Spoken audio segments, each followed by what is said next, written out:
Welcome back. स्वागत है आपका चेक पॉइंट फायरवॉल सीरीज के लेक्चर नंबर 14 में। और आज के इस लेक्चर में दोस्तों हम कवर करेंगे backup of Check Point firewall कि चेक पॉइंट फायरवॉल में हम कितने तरीके से बैकअप ले सकते हैं और उन बैकअप का क्या यूज है। जनरली अगर हम बात करें, जो हम नॉर्मल बैकअप लेते हैं, हम नॉर्मली उस बैकअप को यूज करते हैं, लेकिन हमारे चेक पॉइंट फायरवॉल में एक स्नैपशॉट बैकअप भी होता है जिसका जनरली हम कोई भी यूज नहीं करता, बट उसकी रिक्वायरमेंट होती है। जब कोई चीज आपको आपके सिस्टम में दी जाती है तो ऑब्वियसली उसकी कुछ ना कुछ रिक्वायरमेंट रहती है। तो आज हम इन चीजों के बारे में पढ़ेंगे और बैकअप को हल्के में न लेते हुए हम डेप्थ में जाके समझेंगे, ताकि इन फ्यूचर अगर हम अपने सिस्टम को माइग्रेट कर रहे हैं अपने लोअर वर्जन से हायर वर्जन पे, तो बैकअप को हम किस तरीके से यूटिलाइज कर सकते हैं। तो चलिए देखते हैं आगे हम बैकअप कैसे लेते हैं और क्या इसका यूज है। तो दोस्तों पहले मैं GUI से आप लोगों को बैकअप दिखाता हूं, उसके बाद मैं CLI के थ्रू बैकअप आप लोगों को दिखाऊंगा, ताकि आप लोगों का इंटरेस्ट बैकअप के इस लेक्चर में बना रहे। तो चलिए बैकअप की ओर बढ़ते हैं। ओके, एंड मैं लॉगिन करता हूं अपने मैनेजमेंट सर्वर पे, जो कि मेरा स्टैंड अलोन मैनेजमेंट सर्वर है।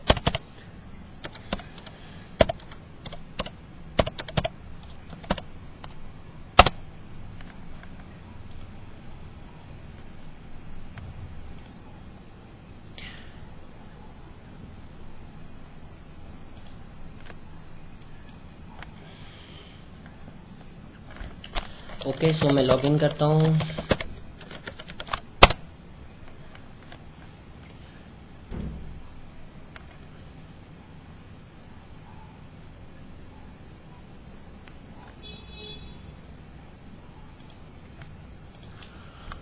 ओके, एंड ये रहा GUI आपके सामने है। तो GUI में बैकअप के लिए हम स्क्रॉल डाउन करते हैं यहाँ से लेफ्ट हैंड साइड से। ओके, एंड हम जाएंगे मेंटेनेंस पे, system maintenance I think. Okay, तो ये रहा मेंटेनेंस टैब के अंदर आपका आता है सिस्टम बैकअप। तो हम सिस्टम बैकअप पे जाते हैं। ओके, तो ये मैंने पुराना बैकअप लिया हुआ था, इसको हम बाद में देखेंगे। अगर दोस्तों अब हम 1 to 1 ये सारे टैब्स को समझते हैं। अगर आपको न्यू बैकअप जनरेट करना है तो आप बैकअप पे क्लिक करेंगे। यहाँ पे आपके पास 4 ऑप्शन आते हैं कि आप बैकअप इस अप्लायंस पे डाउनलोड करना चाहते हैं, या आप SCP सर्वर पे डाउनलोड करना चाहते हैं, या आपके पास FTP सर्वर है आप उस पे बैकअप स्टोर करना चाहते हैं, या आप TFTP सर्वर पे बैकअप को इंस्टॉल करना चाहते हैं। तो जैसा कि अभी हमारे पास जो है ये 3 सर्वर है नहीं, तो हम इस अप्लायंस पे अभी हम बैकअप को जनरेट करते हैं और डाउनलोड करते हैं। तो बैकअप पे मैं क्लिक करूंगा, तो ये थोड़ा सा टाइम लेता है बैकअप को जनरेट करने में। ओके, तो स्टेटस यहाँ पे दिखा रहा है performing local backup, creating compressed backup file. तो ये सारी चीजें हम CLI से भी हम देखेंगे, बट फिलहाल हम GUI से देखते हैं। तो यहाँ पर आप नीचे देखिए बैकअप आपका सक्सेसफुली जनरेट हो चुका है। ओके, तो ये एग्जीक्यूट होने में थोड़ा वक्त लेगा।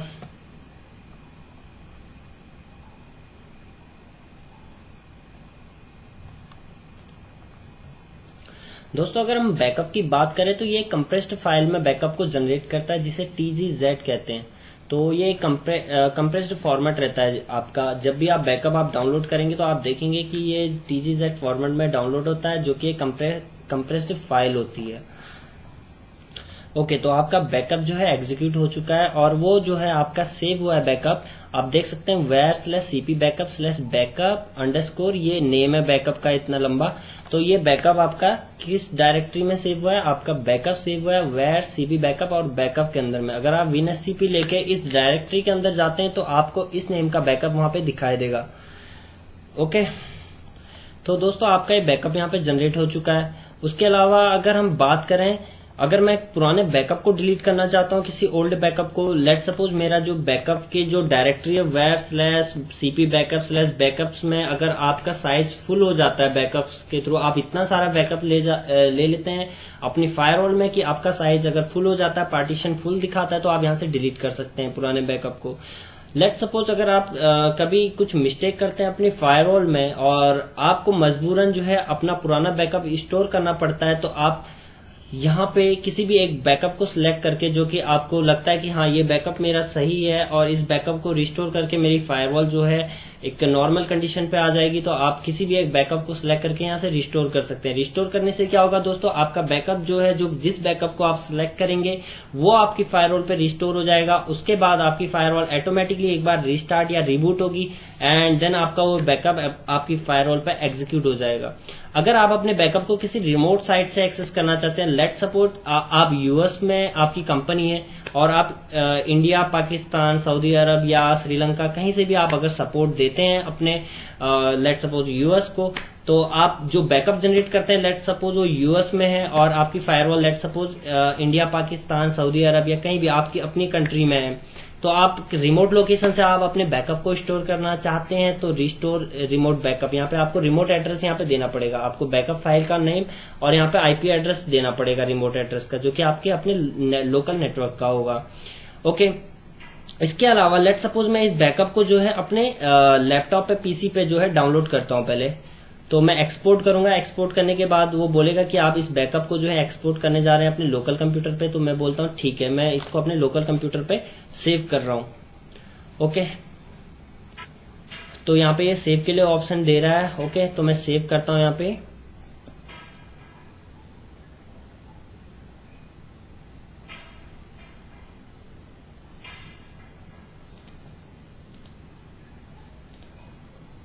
ओके, तो मैं इसे कहीं पे भी सेव कर सकता हूँ। लेट सपोज मैं डाउनलोड पे सेव करता हूँ तो मैं सेव कर सकता हूँ यहाँ से ही, तो ये मेरे लोकल पीसी पे जो है बैकअप सेव हो जाएगा। और उस बैकअप को बाद में कभी मेरे को जरूरत पड़ती है कि मेरा फायरवॉल डाउन हो जाता है, कोई इंटरफेस डाउन हो जाता है, कुछ ऐसा इश्यू आ जाता है कि मुझे पुराने बैकअप को अपने फायरवॉल पे या मैनेजमेंट सर्वर पे इंपोर्ट करना होता है, तो मैं यहाँ से इंपोर्ट कर सकता हूँ। यहाँ से इंपोर्ट करूंगा, वो मेरे से पूछेगा कि आप पाथ बताएं कि आपके किस लोकल सिस्टम पे किस डायरेक्टरी में आपका वो पाथ है, तो मैं यहाँ से ब्राउज करके उस बैकअप को सिलेक्ट करके अपने फायरवॉल पे जो है इंपोर्ट कर सकता हूँ और उसे एग्जीक्यूट कर सकता हूँ। इसमें भी आपका फायरवॉल एक बार रिबूट होगा और आपका बैकअप एग्जीक्यूट होगा। अगर आपको अपने बैकअप का लॉग देखना है कि मेरा बैकअप फेल हुआ था, सक्सेसफुल हुआ था या कुछ भी ऐसा, अगर अनसक्सेसफुल हुआ था तो क्यों हुआ था, उसकी सारी डिटेल आप यहाँ से देख सकते हैं। तो यहाँ पे मैंने बैकअप अभी तक जितना लिया है वो सक्सेसफुल रहा था, तो उसकी डिटेल यहाँ पे नहीं है। अगर आपका बैकअप अनसक्सेसफुल होता तो आप यहाँ पे से लॉग देख सकते हैं। जनरली जो ज्यादातर इश्यू आते हैं बैकअप अनसक्सेसफुल होने का, वो इश्यू ये होता है कि आपकी जो ये डायरेक्टरी है var/log/cp बैकअप, ये डायरेक्टरी आपकी फुल हो जाती है, जिस वजह से आपका बैकअप जनरेट नहीं होता है। ओके, एंड उसके अलावा व्यू लास्ट बैकअप, इसमें जो है आपका आपने जो लास्ट बैकअप लिया था उसकी डिटेल यहाँ पर आपको दिखाएगा। आपने लास्ट बैकअप कितने बजे लिया था, जैसा कि मैं अभी देख रहा हूँ, मैं अभी रात के 11:14 पे लेक्चर अपलोड करते करते मैं ये बैकअप ले चुका हूँ। तो ये बैकअप की डिटेल है कि मेरा लास्ट बैकअप मैंने कब लिया था। ओके, तो ये कंप्लीट हो चुका है पोर्शन।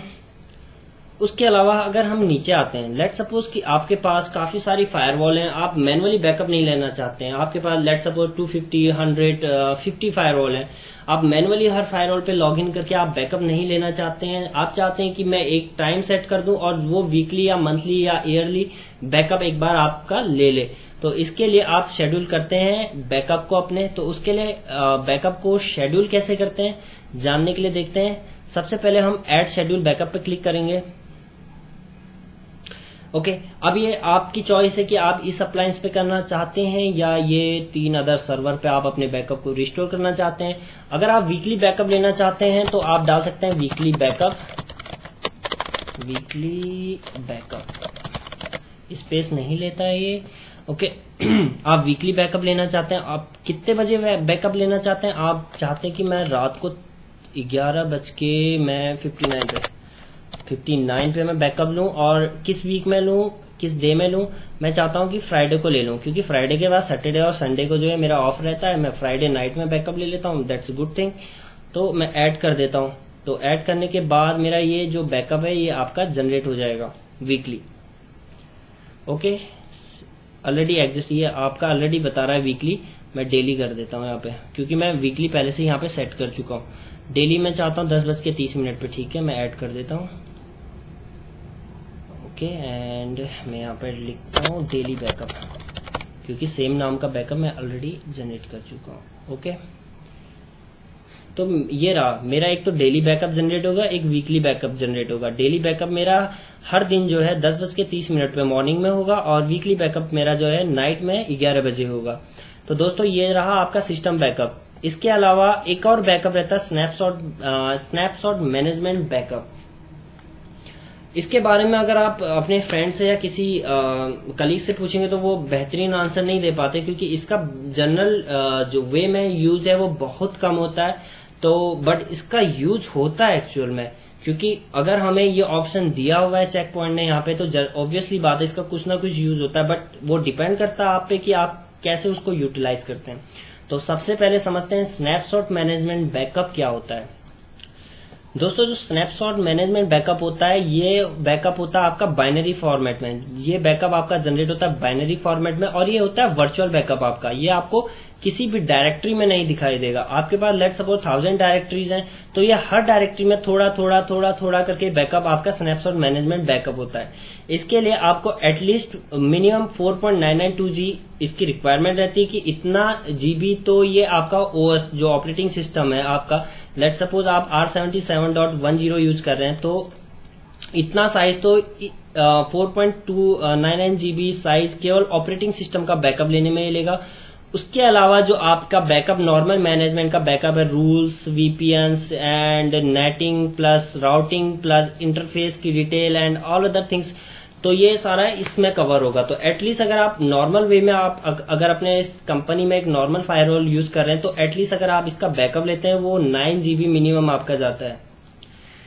ओके, अब इसका यूज कहां पर होता है आपका? अब ये क्वेश्चन अराइव होता है कि इसका यूज एक्चुअल में आप कहां पर करेंगे। तो इसका यूज दोस्तों करेंगे जब भी आप अपनी फायरवॉल को फ्रेश इंस्टॉलेशन करते हैं। लेट्स सपोज कि मैं R75 यूज करता था।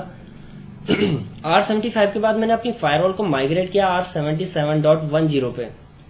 ओके, अभी मैंने इस पे रूल पॉलिसी कुछ भी इसको माइग्रेट करके इसमें अप्लाई नहीं किए। ओके, ये केवल फ्रेश इंस्टॉलेशन है R77.10। जब भी आप फ्रेश इंस्टॉलेशन करते हैं तो उसका आप स्नैपशॉट बैकअप ले लीजिए, ठीक है। लेने के बाद और लेने से पहले, जब अगर आपका R75 करंट वर्जन चल रहा है तो आप इसका भी स्नैपशॉट बैकअप ले लीजिए। ये किस लिए? क्योंकि अगर आपका स्नैपशॉट बैकअप अगर ये फेल हो जाता है, अगर आपका माइग्रेशन R75 से R77.10 पे फेल हो जाता है, आपको रिवर्ट बैक करना होता है अपना पुराना ऑपरेटिंग सिस्टम, तो स्नैपशॉट मैनेजमेंट बैकअप जो आप लेंगे उसकी हेल्प से आप इसको सक्सेसफुली रिवर्ट बैक कर सकते हैं। और इन केस इन फ्यूचर अगर आपका जो ऑपरेटिंग सिस्टम है, जो नया ऑपरेटिंग सिस्टम है R77.10 वो करप्ट हो जाता है, तो आप उसको भी स्नैपशॉट मैनेजमेंट की हेल्प से रिवर्ट बैक कर सकते हैं अपने ऑपरेटिंग सिस्टम को। ओके, तो स्नैपशॉट मैनेजमेंट का जो भी हम बैकअप लेते हैं वो फ्रेश इंस्टॉलेशन के वक्त पे लेते हैं, जो कि बेटर वे होता है आपके सिस्टम को रिवर्ट बैक करने के लिए और एक सक्सेसफुल माइग्रेशन और अपग्रेडेशन के लिए। ओके, तो दोस्तों ये था बैकअप के बारे में जो कि GUI से हमने देखा है। अगर आप बैकअप के बारे में और ज्यादा जानकारी जानना चाहते हैं तो मैं नीचे जो डिस्क्रिप्शन है अपने YouTube वीडियोस के, इस वीडियोस के नीचे मैं वो आपको शेयर करूंगा। आप अपने बैकअप के बारे में अधिक जानकारी उस लिंक पे क्लिक करके देख सकते हैं, जो कि रीडायरेक्ट करेगा आपको मेरे ब्लॉग पे, और वहां से आप बैकअप के बारे में आप थियोरेटिकल लैंग्वेज वहां से देख सकते हैं। तो अब बढ़ते हैं अपने CLI की तरफ। अगर CLI से मुझे बैकअप को जनरेट करना है, देखना है तो, और बैकअप शेड्यूल करना है तो मैं कैसे करता हूँ उसके बारे में समझते हैं। तो चलिए CLI की ओर बढ़ते हैं। ओके, तो मैं यहाँ पे CLI पे लॉगिन कर चुका हूँ। Okay, login admin @123। ओके, तो मैं फटाफट बैकअप जनरेट करता हूँ, शेड्यूल करता हूँ। मैं आपको दिखाता हूँ कि कमांड की हेल्प से हम ऐसे इन चीजों को कैसे देख सकते हैं। तो अगर मुझे बैकअप को जनरेट करना हो तो मैं कमांड रन करता हूँ ऐड बैकअप, एंड उसके बाद मेरे पास 4 ऑप्शन रहते हैं, लोकल, FTP, SCP, TFTP। आपकी रिक्वायरमेंट के अकॉर्डिंग आप कुछ भी यहाँ पे सिलेक्ट कर सकते हैं, बट अभी मैं लोकल सिलेक्ट कर रहा हूँ। एंटर। तो जैसे ही मैं एंटर करता हूँ मेरा बैकअप जनरेट हो जाता है। यहाँ पे मैं GUI पे लॉगिन था तो इसलिए लॉग डेटाबेस ओवरराइड दिखा रहा है, तो मैं लॉग एक्वायर करता हूँ पहले। ओके, तो जैसे मैंने लॉग डेटाबेस ओवरराइड किया, यहाँ पे GUI पे लॉक लग गया होगा। मैं आपको दिखाता हूँ GUI पे लॉक, ये रहा GUI पे लॉक यहाँ पे लग चुका है। ओके, तो एट ए टाइम या तो आप GUI यूज कर सकते हैं या CLI। ओके, अब मैं बैकअप की सेम कमांड यहाँ पर रन करता हूँ तो मेरा बैकअप जो है जनरेट होना स्टार्ट हो जाएगा। अब मैं बैकअप का स्टेटस देखना चाहता हूँ अपने CLI के थ्रू, मेरा बैकअप क्या स्टेटस शो करता है, एग्जीक्यूट हो चुका है, कंप्लीट हो चुका है सक्सेसफुल या नहीं। तो उसके लिए कमांड होगी शो बैकअप स्टेटस। ओके, तो ये अभी क्या कर रहा है, कंप्रेस फाइल में क्रिएट कर रहा है, यानी आपका बैकअप जनरेट हो चुका है, उसे अब ये कंप्रेस कर रहा है। तो एटलीस्ट ये प्रोग्रेस जो है अभी 25% दिखा रहा है। ये रहा आपका बैकअप जो प्रोग्रेस है 25 है। अगर मैं दोबारा चेक करूं अभी कितना हुआ, अभी 42% दिखा रहा है। तो ये आपके बैकअप का प्रोग्रेस दिखा रहा है कि आपका बैकअप कितने % हो चुका है। ओके, एंड अभी कितना हुआ है, 58%, 61, 62, ऐसे काफी टाइम लग जाएगा। मैं वीडियो पॉज कर लेता हूं जब तक कि 100% ना हो जाए।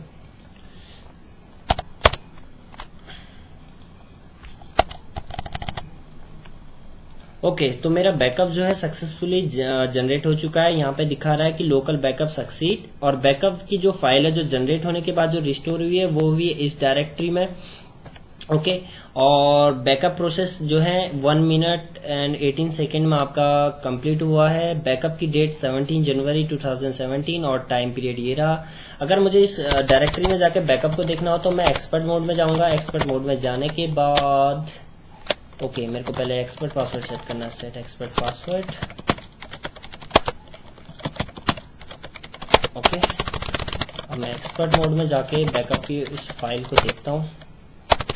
तो मैंने फाइल बताया थी cd/var/log/cp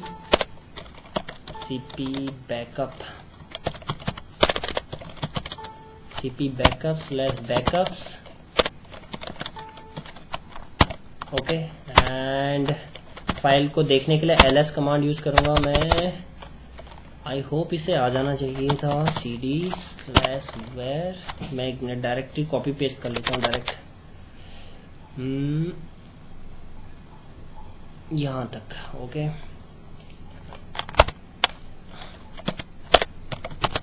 ओके, तो ls करने के बाद ये लिस्ट आ गई है बैकअप की। जो मैं बैकअप ले चुका हूँ, अभी तक 3 बैकअप में ले चुका हूँ, उसकी लिस्ट है यहाँ पे। तो ये आपका बैकअप शो कर रहा है कि आपका बैकअप जो है सक्सेसफुली जनरेट हो चुका है। ओके, अगर मुझे बैकअप को डिलीट करना हो, किसी एक बैकअप को डिलीट करना हो, तो मैं कमांड यूज करूंगा delete backup and then backup का नेम। अब मैं जिस बैकअप को डिलीट करना चाहता हूँ, लेट सपोज मैं इस बैकअप को डिलीट करना चाहता हूँ, तो मैं सेलेक्ट करता हूँ इसे और मैं इसे डिलीट करने के लिए यहाँ पे पेस्ट करता हूँ, एंटर, और ये बैकअप आपका डिलीट हो चुका है। उसके अलावा अगर मेरे को CLI के थ्रू अपने बैकअप को शेड्यूल करना है तो कमांड होती है, जनरली जब हम बैकअप को ऐड करते हैं लोकल में तो हम add backup local command use करते हैं, राइट। अब अगर मुझे बैकअप शेड्यूल करना है तो मैं ऐड की जगह जो है सेट कमांड यूज करूंगा, set backup schedule. Okay, and the name, और मैं अगर मैं मंथली बैकअप सेट करता हूँ MONTHLY मंथली बैकअप, बैकअप का नेम दे दिया, रिकरेंस की वो बार बार हो, किस कब मैं चाहता हूँ मंथली, तो मंथली सेलेक्ट किया मैंने। उसके बाद मंथ का नेम मैं दे देता हूँ जनवरी। ओके, एंड डेज, कौन से डेज को, मैं फर्स्ट डेज को इसे जनरेट करना चाहता हूँ, किस टाइम पे, मैं रात को 11 बजे जनरेट करना चाहता हूँ, enter. Okay, and please first define backup type using the add backup schedule command. Okay, तो पहले मुझे add backup schedule command use करना पड़ेगा। अगर मैं backup, okay, add backup schedule name monthly backup. Okay, and मैं लोकल में करता हूँ yes schedule set backup name in order to suppose, मैं सेट कमांड तो यूज मैंने किया था। ओके, एक मिनट। ओके, तो मुझे मंथ का नेम जो है जनवरी फॉर्मेट में नहीं, ऐसे 1 से 12 फॉर्मेट में देना होगा। तो मंथ में अगर फर्स्ट सेलेक्ट करूँ and then days first and days time period 23 and 00 and then enter. Yes, I hope कि अब इसे ले लेना चाहिए कमांड को एग्जीक्यूट करना चाहिए। ओके, तो बैकअप वाज सक्सेसफुली शेड्यूल्ड। पहले हम गलती क्या कर रहे थे कि मंथ की जगह हम जनवरी फरवरी दे रहे थे। यहाँ पे हमें 1 से लेकर 12 तक वैल्यू देनी होती है कि आप किस मंथ में उस बैकअप को जनरेट करना चाहते हैं। तो आई एम सॉरी कि मैं एकदम करेक्ट फर्स्ट टाइम यहाँ पे दिखा नहीं पाया आप लोगों को, बट आप लोगों के आई होप कि आप लोगों के समझ में आ गया होगा। तो मंथली बैकअप या बैकअप शेड्यूल हम इस तरीके से करते हैं। ओके,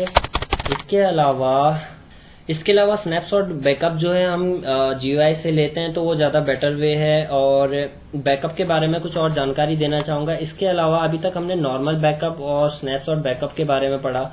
उसके अलावा दोस्तों अगर हम बैकअप की बात करते हैं, एक छोटा सा आपको आइडिया दे दूं, आगे के लेक्चर में मैं इसे कवर करूंगा। एक तो हमने जो बैकअप, हम नॉर्मल बैकअप जो अभी मैंने दिखाया था GUI और CLI के थ्रू, वो हम लेते हैं। एक स्नैपशॉट बैकअप होता है। उसके अलावा दोस्तों जब हम माइग्रेट करते हैं, अपनी फायरवॉल को अपग्रेड करते हैं, लेट सपोज मैं R75 यूज कर रहा हूँ अपने फायरवॉल पे, एंड मैं सडनली मेरे पास रिक्वायरमेंट आती है हायर मैनेजमेंट से कि मेरे को अपने फायरवॉल को R77 पे अपग्रेड करना है। तो जब मैं R75 से अपने फायरवॉल को R77 में अपग्रेड करूंगा, तो मैं माइग्रेशन टूल की हेल्प से अपने बैकअप को माइग्रेट करूंगा। तो बैकअप को जब मैं माइग्रेट करता हूं, तो उस बैकअप को कहते हैं माइग्रेशन बैकअप। तो माइग्रेशन बैकअप क्या होता है, ये कैसे वर्क करता है, इसके लिए हम आगे एक लेक्चर में सेपरेट लेक्चर अपलोड करूंगा, जिसमें कि मैं माइग्रेशन करूंगा अपनी फायरवॉल को लोअर वर्जन से हायर वर्जन पे। तो उस वक्त मैं माइग्रेशन बैकअप को भी आप लोगों को बताऊंगा कि माइग्रेशन बैकअप होता क्या है और माइग्रेशन बैकअप वर्क कैसे करता है। तो आई थिंक कि आज के बैकअप के लेक्चर में इतना इनफ है। इसके अलावा बैकअप में और कुछ भी नहीं है। तो आप लोगों को आई होप कि ये वीडियो समझ में आया हो। मेन है आप लोगों के समझ में आना। अगर आपको कोई भी डाउट होता है, कुछ भी आपको डाउट होता है बैकअप से रिलेटेड, तो आप कमेंट कीजिए और या आप फेसबुक में पोस्ट कर सकते हैं अपने इश्यू को। तो दुआओं में याद कीजिएगा। और उसके अलावा मेरा आपसे रिक्वेस्ट है कि आप कमेंट कीजिएगा कि नेक्स्ट लेक्चर में LDAP पे आप अपलोड करूं या VPN पे। तो अगर ज्यादा कमेंट LDAP के आते हैं तो मैं LDAP पे वीडियो आपको क्रिएट करके नेक्स्ट वीडियो जो है मेरा LDAP का रहेगा।